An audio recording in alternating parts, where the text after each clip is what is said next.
Alrighty, so here we are, my second What Did I Watch video. This is one of my new series. I kind of played around with it a little bit last month. This month I didn't watch as many things, but I'm going to go ahead and put it in. I hope you guys find this valuable. But you know, December's kind of a busy month, so I didn't really have as much time. Plus, in my success, one of the things that I'm going to cover, I haven't done the recording on it yet, but is part of being successful is saying no. So I need to get off of the computer sometimes and off of Netflix, etc., and do some other things to help me be successful. But we also have to have some downtime. So I did take some time to watch some things in December, and I wanted to share those with you. And there were a couple really good ones. So on Netflix this month, or in December, I watched Trickum. This was a really good movie. I was kind of surprised how well I liked it. And it had it was a story about a father and a son, and there was some conflict between them, and the father's dying. And so the gist of the story is they had to travel pretty far to this place, the last place in the United States that processed Trickum film, because that doesn't exist anymore. And so through the journey, they had some fights, and they got to know some things about each other. And it was just one of those bittersweet stories where for the son and the father, some of those conflicts were resolved by the end of the story. So it was a good movie. It was good. It was good. And Ed Harris plays the father, and I just love him. He's such a great actor. I also watched Ma Rainey's Black Bottom, and this one had Viola Davis in it. She was Ma Rainey, and I didn't know who Ma Rainey is, but she was a true person. She was the mother of the blues. Now, at the very beginning of the movie, there's a shot of her singing, and the makeup was so horrible, and I was like, oh my God, you know, why are they doing this to her? But afterwards, I had to do some research, just because I'm a dork, and I found out that really why they did the makeup like that on Viola Davis is because at the time, and this was, you know, early 20th century, that's what her grease paint makeup looked like. It looked like grease paint. She looked shiny and sweaty, and just, it really looked kind of gross according to our standards. Now, maybe not back then. I don't know. I didn't live then, so I don't know. But it was really horrible, almost like clown makeup. But then I suggest that you watch the documentary afterwards, and I can't remember exactly what it is, but all the stars start talking about Ma Rainey and how they fit in and the interpretation of this movie. And I think, especially if you don't know that much about her, this is very insightful, so I suggest that you watch that one afterwards. I also watched Prom. I wasn't so crazy about that one, just because it was a little bit corny. It kind of had like a 70s music feel to it, so it was a little vintage feeling, even though it wasn't. I will tell you, I love Meryl Streep. She can sing. It's amazing. And she's so funny. You know, she's actually a very versatile actress. But it's so funny. But the good takeaway from this movie is, the gist of the story is there is a LGBTQ girl who wants to take another girl to her prom, and they won't let her. It has to be boy girl. You know, so these famous people come and help her get the right to take whoever she wants to the prom. So that's the gist of the story. So it has some very important current themes going in it. I just wasn't that crazy about the movie itself.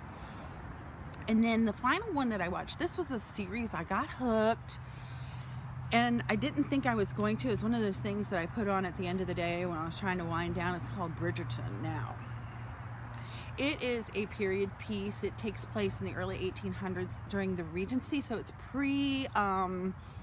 Victorian, and it's a story about upper class people in London, women who are trying to find spouses, and it's narrated by Julie Andrews, who is writing a character that you don't even see, writing a gossip column, and this gossip column really had an effect on how people viewed each other and whether or not they were considered fit, and it was just really, really interesting. Now, there's a huge contrast between preserving a girl's innocence and her value, and the love scenes, like, oh my gosh, you know.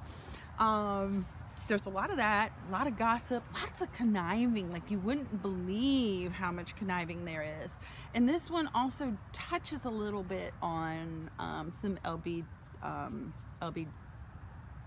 can't remember my ABCs, LBGQ issues, just the tiniest little bit on there. There's not a lot of that in there, but it does touch on it just a tiny bit, and alternative lives. And it also touches on, there is a girl who, she doesn't want to get married. She doesn't want to be caught up in all of that. She has her own agenda. So there's some women's rights and that kind of thing going on in there too. But they all start wondering, who is this lady who writes the gossip column? And at the very end, it's a shocker, let me tell you. I was surprised to find out who it was. So I'll just leave it at that. But you do find out at the very end, and it's not who you think. So moving on, I watched Hulu, 2 shows. I watched Abominable. That's a kind of sweet little movie about a girl. It's an animated, like one of the, I don't know if, I can't remember if Pixar does it for some reason. I think they don't, but it's like that kind of a movie, and it's about a snowman, abominable snowman, Yeti, who was being used in a science lab kind of unethically, and these kids get together and they take him back to where he belongs. So it's about their adventures along the way and how they learn to appreciate each other a little bit more as they get closer to the end and they start working together for the good of the Yeti. So it was a good, sweet little movie. And then I also watched Young Victoria. That's an older movie, and I've actually seen it before, but I wanted to bring it up just because it's so interesting, the story that happened when Queen Victoria, how she came into being the queen, and how she got her husband, Philip, I think I'm wrong. I don't think it was Philip for some reason. I don't know. Let me know down here, because I think I'm wrong about his name. But anyway, Emily Blunt is the young Queen Victoria. She's fabulous. I just love her. So she, you know, it was a good movie if you like historical movies and British history and that kind of thing. It's a good movie. And then Disney. You know, I like my Disney Channel. I did watch all 3 of the Santa Clauses, the Tim Allen movies. I've seen them a million times. I actually have the original, or #1 Santa Claus. I just love them. I love the way they do the North Pole, and I had to do it to get out of my head, you know, something easy and simple to watch. So the first one's definitely the best. The other 3 are okay, or the other 2 are okay. So I watched that. And then they have some of the best documentaries. So I watched The Treasure of King Tut. So what's happening is, you know, the King Tut museum pieces have been traveling all over the world. They have been going everywhere, but now everything is going back to Egypt, and they are creating a King Tut museum. Now there's thousands of pieces from the expedition, and they're pulling them all together, so they're collecting them. And some of these pieces have been in storage for 100 years. And what they found out is there was 2 fetuses that were mummified and put in with King Tut. And these fetuses have been stored in a hospital in a drawer. And I guess they really haven't been preserved very well, so they're deteriorating. And what they're trying to find out, and this is what's explained in this documentary, is, are these children part of King Tut's lineage? Were they his biological daughters? Now, his family, really, they kind of bred themselves out because they married sisters and brothers together. So King Tut's parents were brother and sister, and King Tut married his sister. So you can imagine genetically this is not a good idea. And there was a lot of explanation about that, and there was a lot of explanation about how it was difficult for King Tut in his short reign. He kind of inherited difficult political circumstances because his father was not such a great king. So they talked about all of that. It was very, very interesting. And then I also watched Expedition Amelia. So this, Amelia Earhart, she was a woman ahead of her time, and if you don't know, she basically was supposed to be making a trip around the world, the first woman to go completely around the world in an airplane by herself. Well, not completely by herself, she had navigators with her, but the man who found the wreck of the Titanic and the wreck of the ship that went down when Kennedy was on it, when before he became a president, is also looking for Amelia Earhart's airplane. He's looking for her. So there's a lot of technical explanation about how they're looking for it and where they're looking for it and the equipment that they're using and the technology behind it. And there's also some other things going on, because there were bones found a long time ago, and at first they thought they were her, and then somebody said no, it's a man, and now they're finding out that the person that said that the bones were a man are actually a female, but they haven't been preserved very well. And so it's not really 100% sure if they can get the DNA to find out if these bones were hers. But they really think it was, based upon some other artifacts that they found with it. This is just another very interesting documentary, and I think we're actually very close to finding out where her airplane is, and time will only tell. But that was just so interesting to see the process of how they're doing that. And then the last but not least is on CBS All Access. I am watching the Stand series. It comes out every Tuesday. I read the book, I've listened to the book, and I own the original series of the book.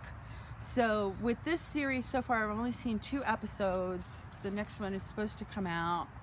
It would have been out by the time you see this video. But they're taking a very different approach with this one. So there's flashbacks. They go back and forth in time between what is the present as far as the story going on and what happened, how these characters were developed.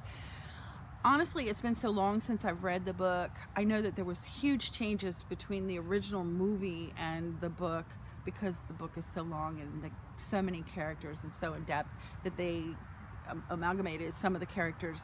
But it seems to me like the storyline that they're using for this series on CBS is going back to more to the book type characters. But they're also doing a lot of updates to make it more current, because the book is so old and well, it's not that old, but it's old enough that there are things going on in our lives now that didn't happen then.